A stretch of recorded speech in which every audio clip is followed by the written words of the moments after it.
Getting a phone call. I have to say it's not a good time. Hello, everybody. I believe we are live. How's it going? Happy Friday. Let me make sure the chat is working. Hello, everybody. All right, so I wanted to get into the salmonella outbreak because I know people have had some questions about that one. The salmonella, we need to add details. The salmonella outbreak in eggs because it could be anything at this point. So there's been a big recall going on in eggs with salmonella. And this one's kind of interesting. So I'm going to give you the caveat, right? That I mostly work in food safety in produce, fruits and vegetables, right? So produce is often supposed to be eaten raw, whereas like eggs, meat, dairy is generally assumed there's going to be some kind of heat treatment. And so when you're raising produce, we have to be very, very like tight with the hygiene because we're seeing what happens when you don't do that with produce, right? Because especially when it's something like lettuce that just is not cooked ever, that means you get full exposure to whatever's on that lettuce. Whereas with things like, especially eggs and meat, generally we cook those. And so the hygiene especially because you're with animals, they poop, right? And so you're not going to be keeping a livestock farm hospital clean. You know what I mean? That's hard enough with a farm that's vegetables that don't poop. There's still other critters that do, right? Um, but yeah, so we'll talk about this a little bit. So what is going on is there is one poultry company, it's Midwest Poultry Distributors, and I can drop the link for the news article that I'm sourcing from. This one is, I think it's from today or yesterday. This is MSN. Let's see. So this is where I'm getting my info up to date. So the FDA just upgraded this recall to class 1, which sounds interesting. And so we'll talk about what that means and what it means that there's salmonella on the eggs. So class 1 recall is just when there's different levels of recall, right? So there's like, oh, there might be we have some tortillas or some bread or something, and we found out there might be little chips of eggshell in there. It's not really a big deal, but it might be unpleasant. And so you might want to let customers know, like, oh, it might be a little crunchy. Feel free to bring this back for a return or a refund or something. That is kind of one type of recall. Most of the recalls in the US are for allergens, right? If you see on a label, this was manufactured in a facility. Um, Somebody said you're going to have to start a channel or two, an extra channel or two to track all these recalls. You know, summer, baby. um, So the most common type of recall in the US is for allergens, right? You'll see a label on the side of a piece of food or a can or, like a bag of granola or something like that. And it says this was made in a facility that also handles these allergens. It's not supposed to have these allergens in it, but it also has these allergens.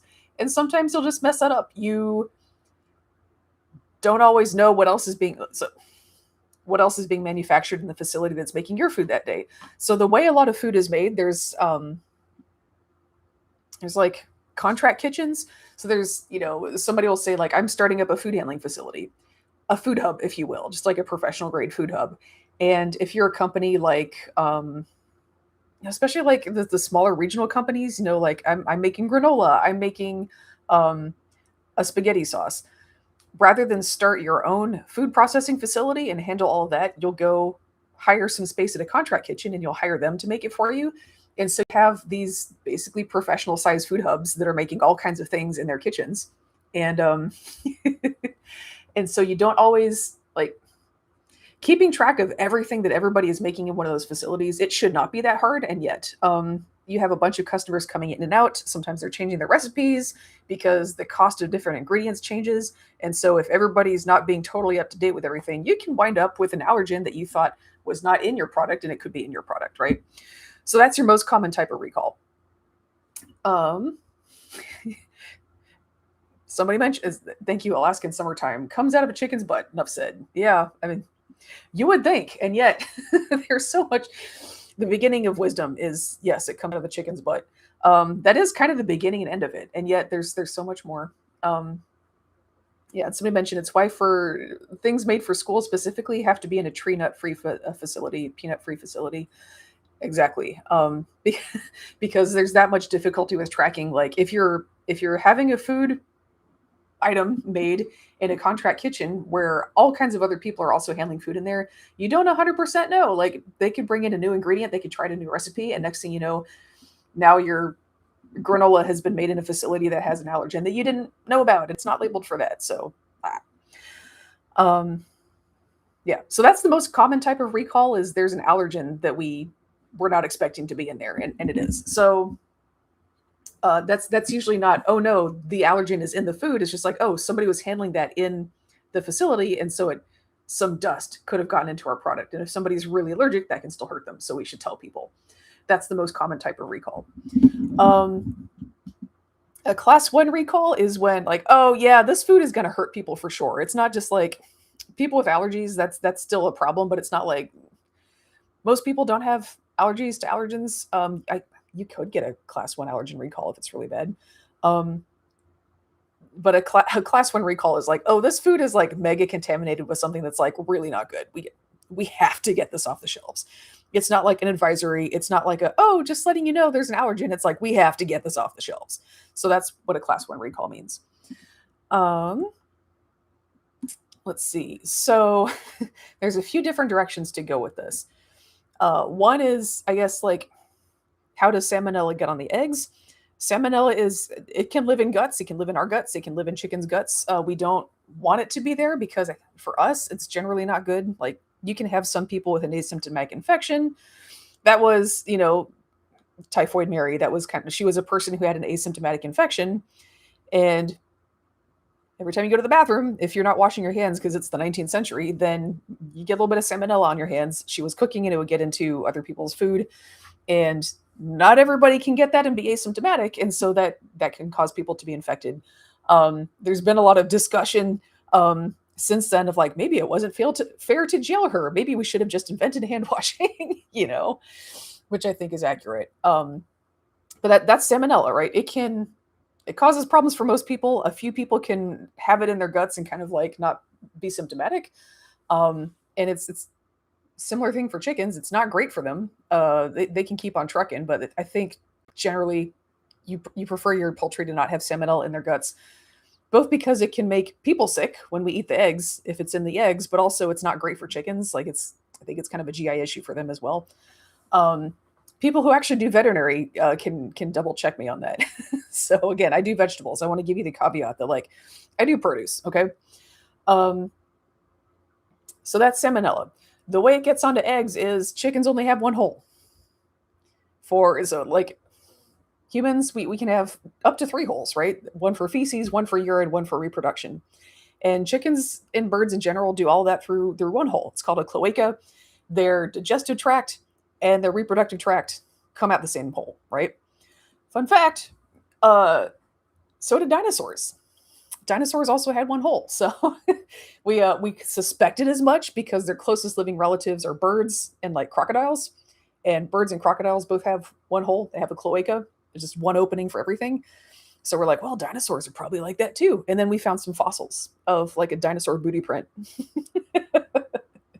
And it just had one hole. Or was it like a fossilized skin specimen from that area on the dinosaur? So we now know what a dinosaur's cloaca looks like, which is really exciting. But yeah, so that's how salmonella gets on chicken eggs. If it's living in their guts, they poop, and when they lay eggs, like it goes through the same channel, and so it's going to pick up whatever is in their digestive. Bleh. It's going to pick up whatever is in their digestive tract. That is just the nature of the thing. I think it's safe to assume that this is why we generally cook eggs. The reason why you would want to do a recall for this, right? Yes, whole education, it's courtesy of Sarah Tabor. Yeah, we're going holistic. eh. So, thank you for that. Yeah, different species wound up kind of separating their business into different holes because it turned out to be kind of advantageous sometimes. There you go.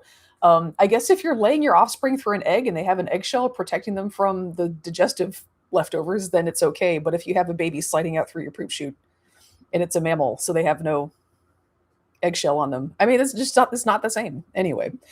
Um, So we generally cook eggs for this and other reasons, right? Um, and so I think it's pretty common for folks to be wondering, like, wait, if we cook eggs, then why are we doing a recall, right? It's not ideal to have salmonella on your eggs, but cooking kills it. So what's the issue?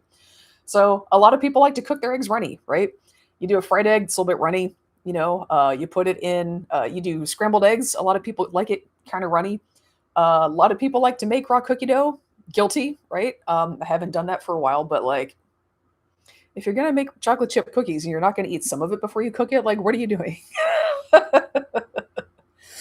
I'm a raw cookie dough enjoyer. So like there are a lot of instances where people eat raw or undercooked eggs. There's Hollandaise sauce. There's a lot of like lightly cooked applications of eggs, right? So for those uses, you want to make sure that people you want to do enough of a recall that people know if I am using it for these lightly cooked or uncooked purposes, they know not to use those eggs for that purpose. So again, I put a link in at the beginning of the chat. I will drop it again. But this one has information on which brands and lot numbers are affected. So the company that grew these eggs kind of sells white label eggs to a lot of different like generic brands, to grocery stores, that kind of thing. And so these eggs have gotten into a lot of places. Kind of a similar situation that we see with Taylor Farms. Someone asked if I can pin the link. Maybe. Can I? I can. There it is. There. Okay, it's pinned. It is pinned at the top now, guys. It's happening. So thanks for that. Um, so it's kind of a similar situation with Taylor Farms. It is a large company that makes a lot of product and then sells it to a lot of other food companies, right? It's a B2B supplier. And so the eggs that are affected by this recall, I think it's been 1.5 million eggs, which is kind of a lot. Um, so these have wound up under a lot of different white labels, a lot of generic, grocery store labels. It includes both brown and white eggs, and they are cage free. So if you go to that article that is pinned in the chat, it'll have information on like what the lot number. There's specific. I think these eggs came from two different farms in a specific date range. And so we have information, like we've been able to pin down the source. And so we have on the side of every egg carton, it'll say, there's a lot number, there's a batch number, there's some dates. And so we can narrow it down to, if your egg carton has this information on the side, then it's in the recall. If not, you're good. So that's nice. That's why we do traceability. Um, so you can pin down the outbreak and then get it off your shelves. So that's nice. Let's see. So that's salmonella and eggs. I get questions all the time, less in the chat and more like in the comments when the video is posted afterwards. I'll get a lot of questions from folks going, well, but the unwashed eggs, they don't get that, right? And then they Europe doesn't wash its eggs and the United States does. And there's a lot of like debate over which one is better. Neither one is better. Each one is a better fit for the supply chain they're in. Europe's supply chain works differently than the US's. The US's supply chain works differently than Europe's. And so they do the thing that works the best for their supply chain. I will have people tell me like, well, but washing your, I'll have people tell me, but it's better to not wash your eggs because then they keep longer on the counter. And I'm just trying to, is this like a real solution to a real problem that anybody has? Like, I don't have enough stuff on my counter.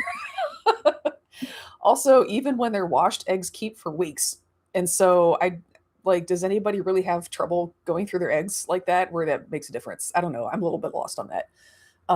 Washing or not washing your eggs is just a different fit for different types of supply chains and like different geographies. And so Europe is doing the thing that makes the most sense for them, and the US is doing the thing that makes the most sense for us. And neither one is really superior. They're just a different fit. They're a fit for different situations. And again, neither one is superior. And in the US, I feel like a lot of folks are like, but if we did it like Europe, we wouldn't have this problem. No, we would have different problems because we don't have the same supply chain that Europe does. We wouldn't get the same results from doing the same thing, right? And again, the whole but you can leave them out on the counter. I've never met any housewife or anybody who struggled with, I don't have enough stuff on my counter. That's a problem I need to fix. 1.6 million dozen. Thanks for that. And again, like eggs keeping longer, like they already keep quite a long time if they're washed. And so it's like, I don't know if that's the number one problem we have with eggs is like they don't keep for enough weeks. It's fine. Um, let's see, 1.6 million less eggs means okay. So somebody had a question: do these recalls end up affecting the price of goods? Because 1.6 million fewer eggs means a pretty big reduction in supply. Great question. I wouldn't assume so because we're in midsummer, which is like the highest egg production season. Um, chickens will lay more eggs in the summer. That's part of why we invented rural electrification was so we could hook up lights to the chicken houses to make them think it's summer so they would keep laying eggs through the winter because they usually stop in fall. So right now is our highest egg production season. It's the middle of the winter. We have really long days. That's what cues chickens to go, it's time to make more eggs. Um, and also demand for eggs tends to peak in winter and spring because you've got the holidays and you've got Easter, right?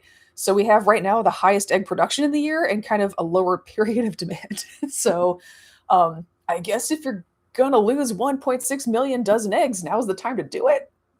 Yay. So um, let's see, my understanding from training in vet school in the 90s, there can be salmonella contamination of the egg before the shell forms. Washing won't make a difference. Yes, that's the other thing, right? Is salmonella, once a critter gets a salmonella infection, we're going to talk about this in people in a second too. Once a critter gets a salmonella infection, it doesn't necessarily stay in the guts.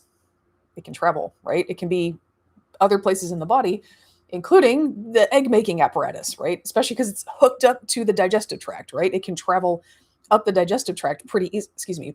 So salmonella in a chicken, because there's only one hole that the digestive and the reproductive tract join up before they exit the body. So that means there's a highway from the guts into the reproductive tract where the eggs are being made. And so you can have eggs being laid with salmonella inside the white or the yolk of the egg. It's already in there. So it doesn't matter if you wash it. That doesn't keep the salmonella off. So yeah, that's fun. So that is part of why some people vaccinate their chickens against salmonella. So they don't have salmonella growing in the egg when it's laid, right? Um, I think we typically don't do this in the United States because, for the same reason we don't vaccinate poultry for bird flu, it's because we export a lot of eggs and poultry, and countries that are importing eggs and poultry, they want to test the incoming eggs and poultry to make sure it doesn't have bird flu and it doesn't have salmonella. And when you vaccinate birds for these things, they will show up as positive because it's got the way we test for these things often is check for the antigen. We're not actually checking for the bird flu virus or the salmonella itself. We are checking the poultry's like immune response. If it has an immune response to this thing, it has the thing, right? Because that's often easier to test for than it is to test for for the actual pathogen itself, right? And so if what you're testing for is the immune response, you're going to get a positive from both an infection and a vaccination. That's the issue.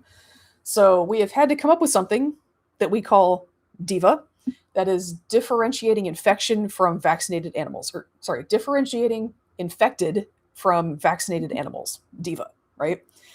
Um, and we do have salmonella vaccines that I think are DIVA compatible now. Like it will not flip a positive in the same way that other vaccines will if you're testing for it upon export.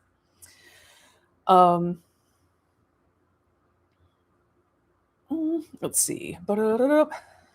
Sorry, I'm just like trying to follow the comments. Um, so part of what we had to do was come up with vaccines that do not trigger like, oh no, do not that you can tell.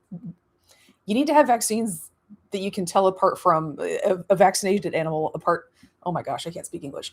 You need to come up with vaccines where you can differentiate and test animals that are vaccinated and infected and tell the difference, right? And a lot of the earlier vaccines just did not do that.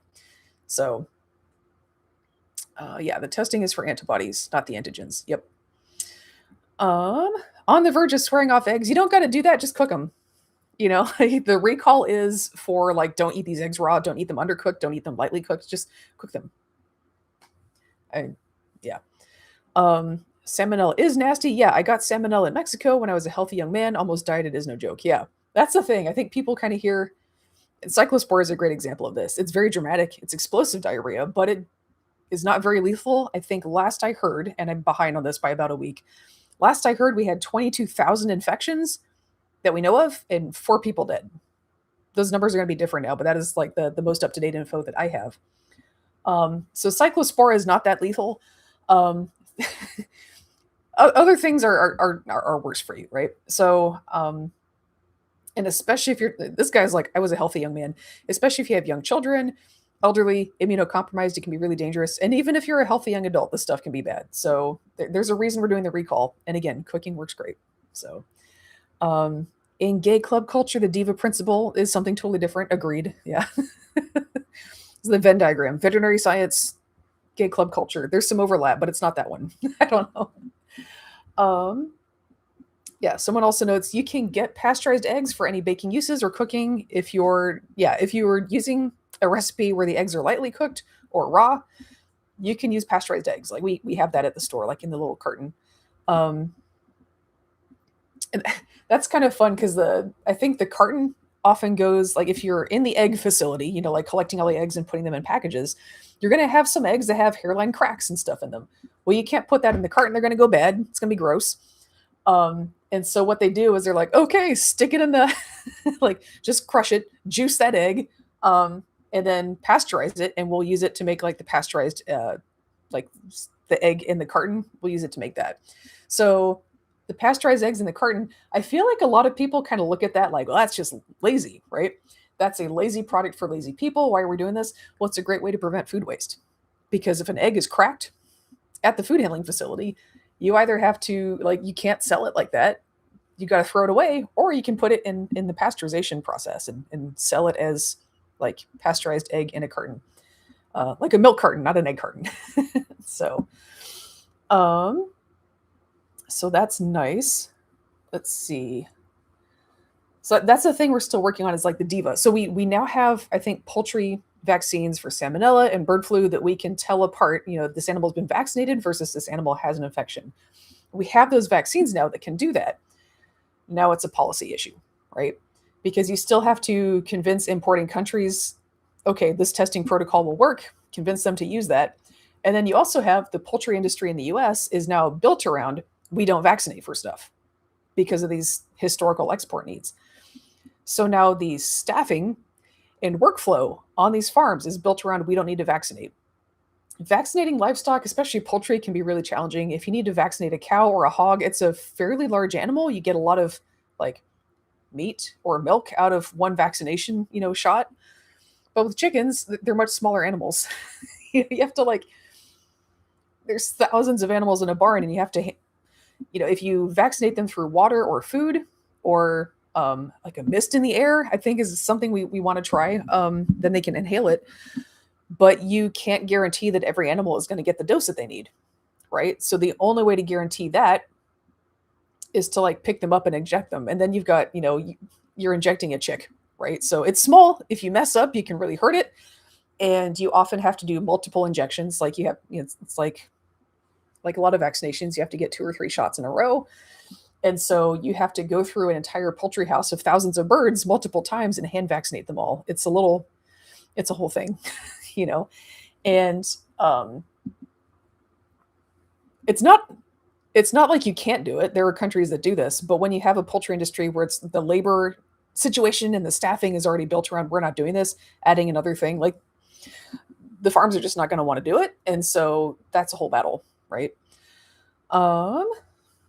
Let's see. Let's see, we had some questions.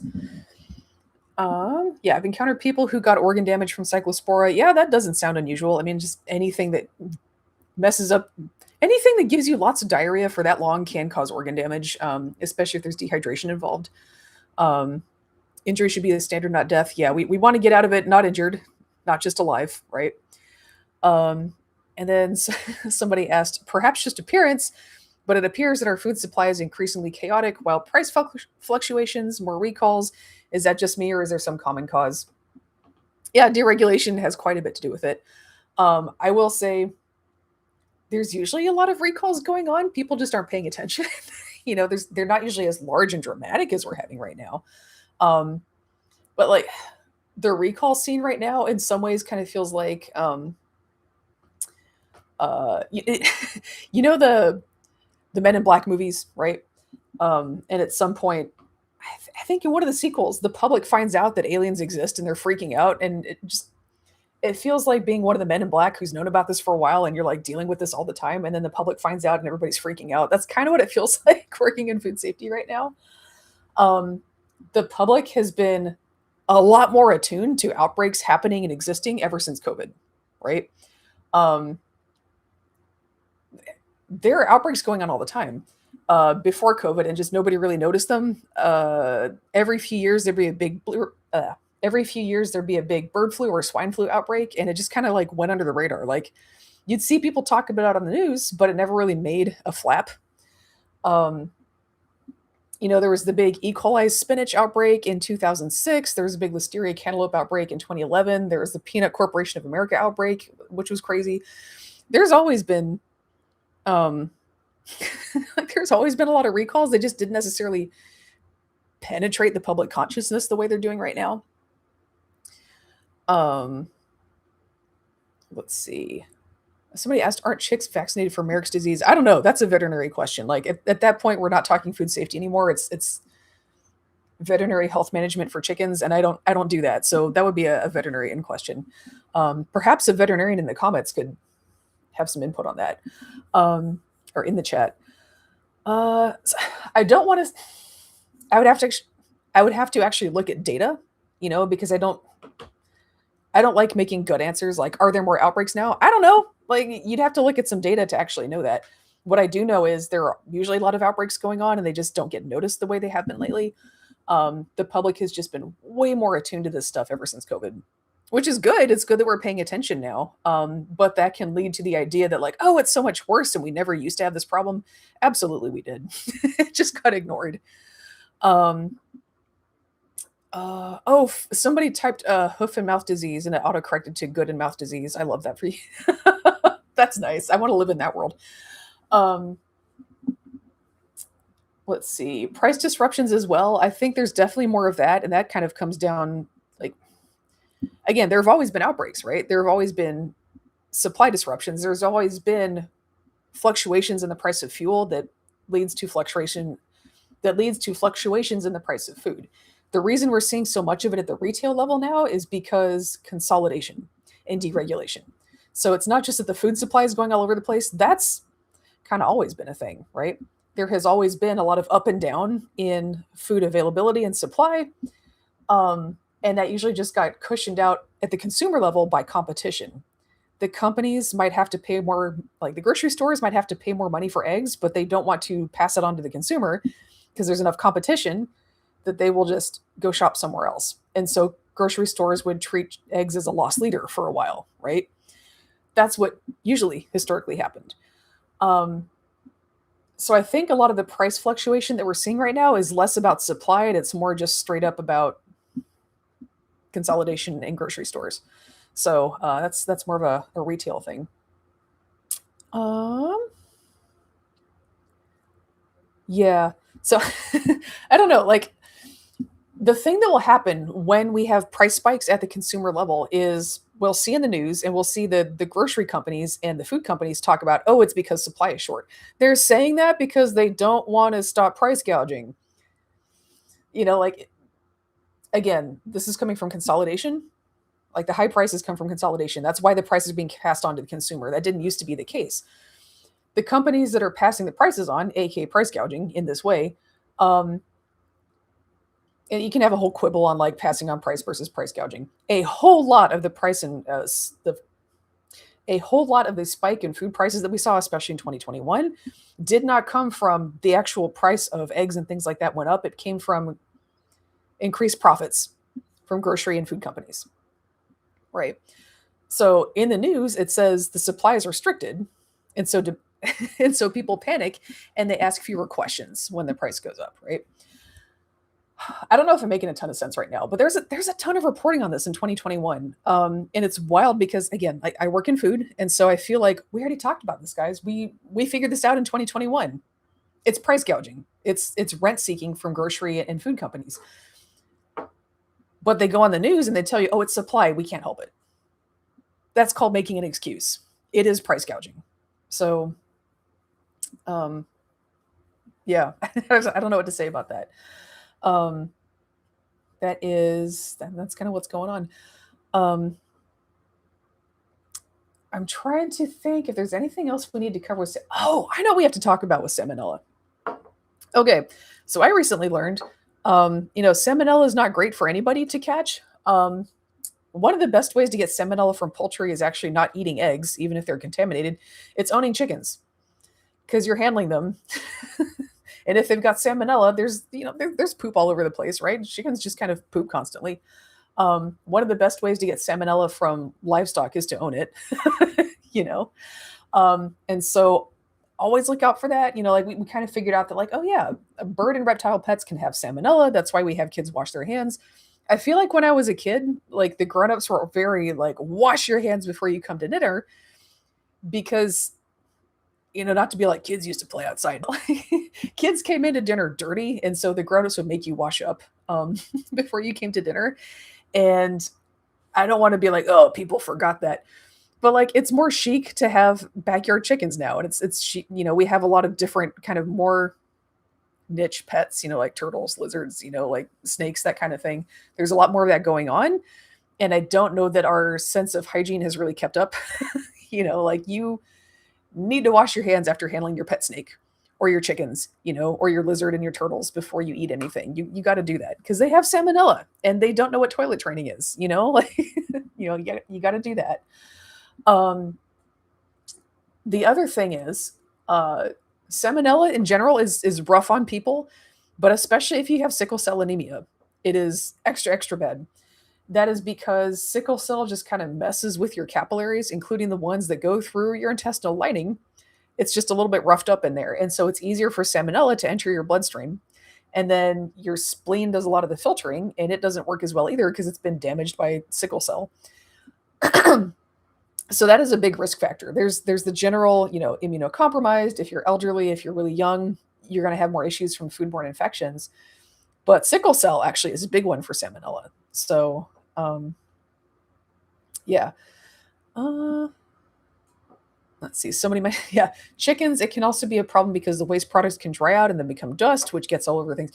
Yeah, especially if you're in an arid climate, a thing that livestock poop loves to do is just dry up and get crusty and then turn into powder and blow in the wind.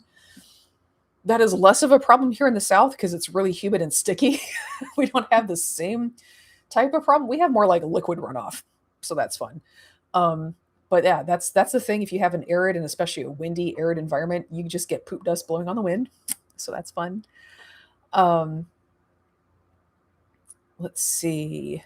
But yeah, so sickle cell anemia is actually a huge risk factor for salmonella infections. Just because anything you eat is going to have an easier time getting into your bloodstream, because it's roughing up your capillaries, including the ones in your guts, that's rough. Let's see. Yeah, wash your hands before eating. Applies no matter what you've been up to. Yeah, I don't know. Like, we've had a lot. I think about 10 or 20 years ago, folks were doing some research on, how does the immune system work? It's very complicated. And so we're continually learning more about it. And I think there were some early studies that found, certain kinds of pathogens and being exposed to things can regulate your immune system in some ways.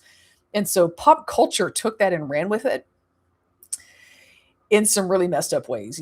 So if you've heard like a lot of pop culture, like, oh, it's okay to be dirty, we've been too clean and that's making us all sick, that was taking some preliminary results of some early studies and extrapolating, like taking conclusions out of them that they could not support.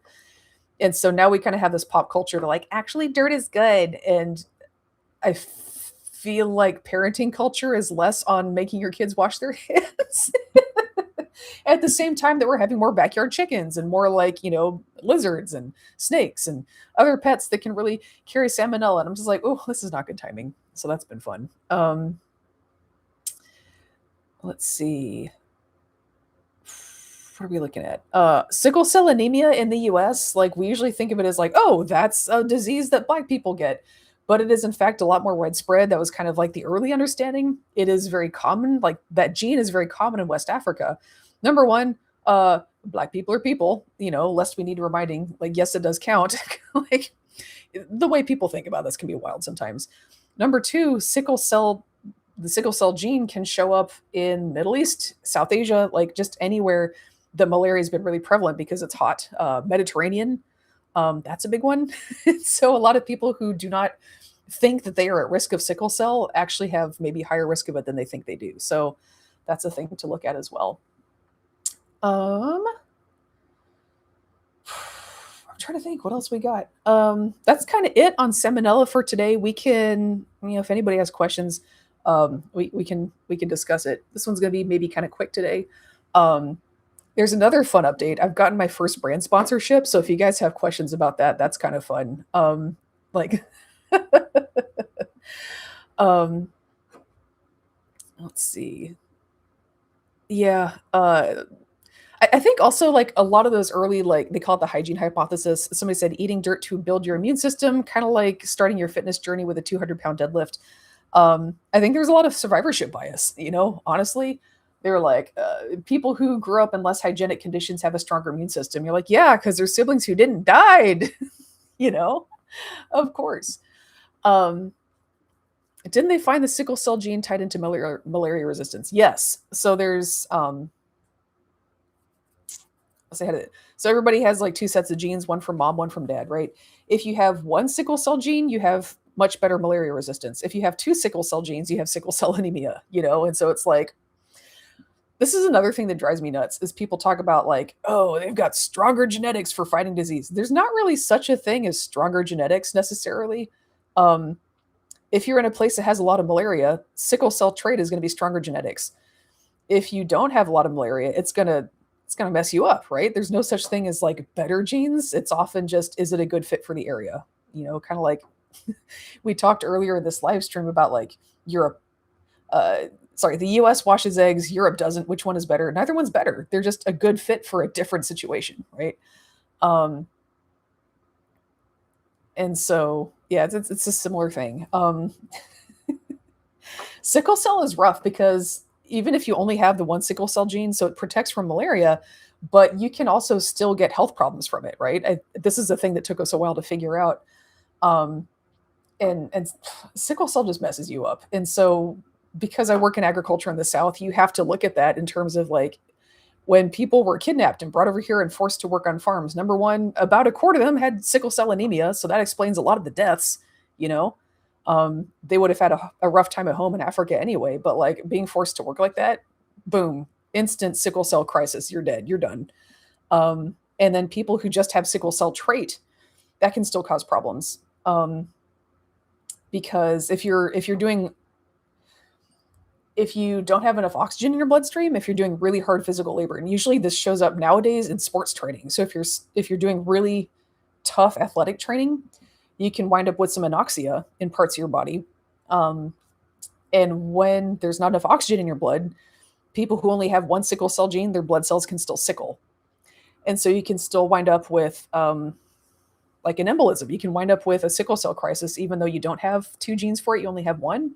And so you just look at the death toll of people who were brought over and forced to work, and that they were coming from a place that had a lot of sickle cell. And then heavy labor is a thing that can cause you to have like a cardiac crisis with sickle cell trait and die. And you're just like, oh my God, that was a bad decision for a lot of reasons. But you just think about what these people went through, and it's like, this is not good.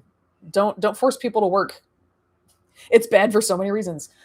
Um, let's see. People had questions on the sponsorships. Yeah, the conditions on boats also killed a ton. Yeah. Oh, so many reasons to go down why that was a bad decision in many ways. So people had questions about sponsorships. So it's kind of funny because brands started reaching out to me for sponsorships about a year ago, and I was like, oh my gosh, I have to vet these people and make sure what they're selling is not trash. Blah blah blah. And you'll notice that I never really got around to sponsoring anything. And I was like, man, I have to pick up the pace on this because um so the downside of sponsorships is you can wind up selling crap, right? You don't want to do that. The upside of sponsorships is if you're making more money per video, that means you can expend more work on the video, make better stuff, and also fact checking is a really important part of that. Um, it is very difficult to make good, accurate videos at any kind of real pace if you're making just AdSense money. Like that just really can't be done. And so there's one pitfall, which is taking sponsorships from people who are selling junk, which I have avoided just through procrastination. I had a lot of companies reach out to me that were like, "Hey, you want to sell my gummy vitamins?" And I'm just like, eh. Just never answered them back. I was like, I don't feel enthusiastic about this enough to respond. Um, let's see. And so the other pitfall is like, I don't know, people kind of talk about it like, I refuse sponsorships like it was brave. I'm like, all you have to do is be lazy and not answer the email. It's not that hard. Simply not taking crap sponsorships is super easy. Um, the other pitfall, though, because there's other pitfalls to not taking sponsorships, right? Is you have limited time and energy, and I've seen this happen to people. Is they have really good intentions, but then they just financially cannot support and survive the amount of work that it takes to make a good video, but they need the ad money, and so they start making a lot of videos, and because they're making so many so quickly, they cannot fact check. And if you need to drive views, then you wind up doing a lot of, you jump onto internet dog piles for the clicks. Like I've seen this happen to people. Like they start out with good intentions, and the next thing you know, they're kind of like a rage bait factory. Um, it's kind of funny because people talk about like, oh, the internet forces you to do this, the algorithm forces you to do this. No, it doesn't. You can make good content and make good money doing that, but you need to put in a little bit extra work to find sponsors and also like good ones, because then you can kind of make the income to support more thoughtful stuff. You don't have to make things as frequently, so you can spend time on it. Um, so when people say the algorithm forced us to do this, I'm like, did it, or did your revenue model force you to do that? And we can talk about why you chose that. So I'd taken a couple sponsors, and it's funny too because the first two companies that sent me stuff to review, um, there were parts missing or like something didn't fit. And because I'm a farmer, I was able to like kludge it together. I'm like, oh, I can saw that off. Oh, I can get that part. It's fine. Because I'm a farmer, it worked out for me. But for most people are going to need customer service, right? And so I was like, okay, I can talk about your stuff. It's going to be an honest review. I'm going to tell people like there was a piece missing. Here's what I had to do to fix it. Um, which honestly just makes me look cool, right? So I don't have any problem featuring that because like it's not bad for my brand to show like, look, I was able to fix this thing, right? Um, but I need to be able to tell people like, here's how you're going to respond if there's a problem with your product. So it took a little bit longer, like we had to have a little bit of back and forth. Um, but like, yeah, I think we've gotten that resolved in a way that I'm happy with. And again, it's going to be an honest review. I'm going to like show you guys what worked and didn't work. But yeah, that's been kind of interesting to navigate. So let's see. Oh yeah, I don't get keeping eggs on the counter. They dry out faster. The last batch of eggs I got from a backyard chicken keeper, I had to float before I could use them. They all floated to some extent. Yeah. So what they're talking about here is, so eggs can get dehydrated, right? Um, when you crack an egg, you'll see like a little air pocket in there, like a little membrane with some air in it. Um, as the egg sits out on the counter, that air pocket gets bigger and bigger. So that air pocket is there to kind of be a lung because the chick needs oxygen, if there's a chick growing in there. And so air has to be able to get into the egg. And so that's the other thing is folks in Europe are like, well, we don't wash our eggs, so they're not porous. Yes, they are. If they weren't porous, chicks would die. Like that is very unscientific. Thank you. So like the eggshell has to be a little bit porous, right?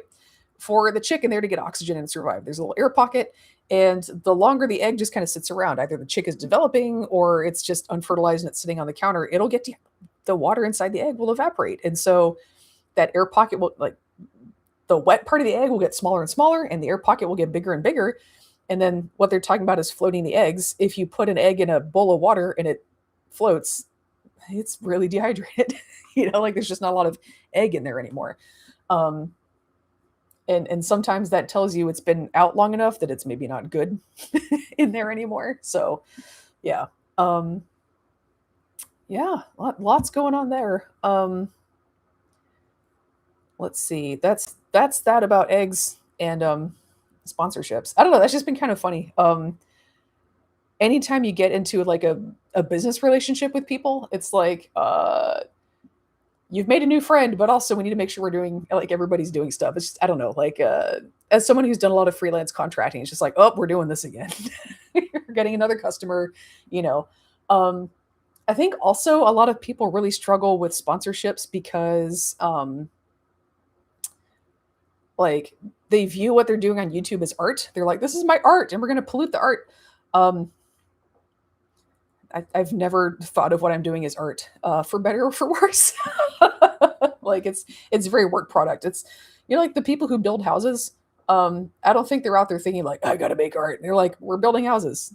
If the house like if it keeps out the water and it keeps out the bugs and everything is dry and clean and safe, that's how it should be, and that's fine. It doesn't need to be like Versailles to be good. There's like a I'm here to share information.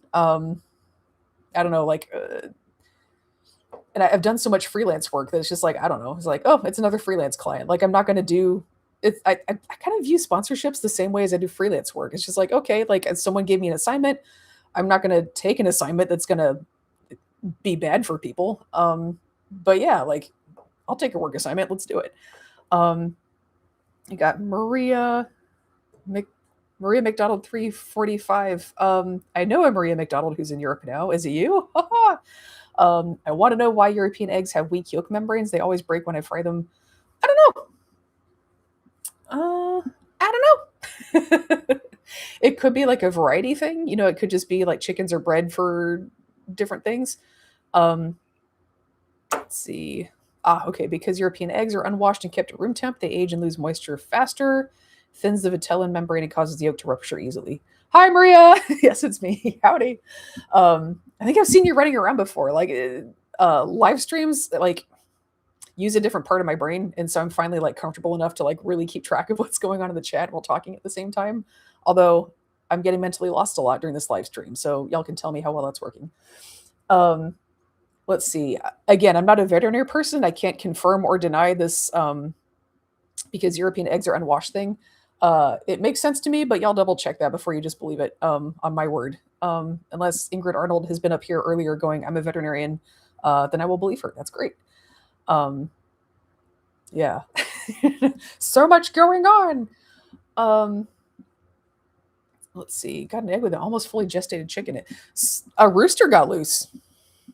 That should not be happening in an egg growing location. That's interesting. Eek. That's fun.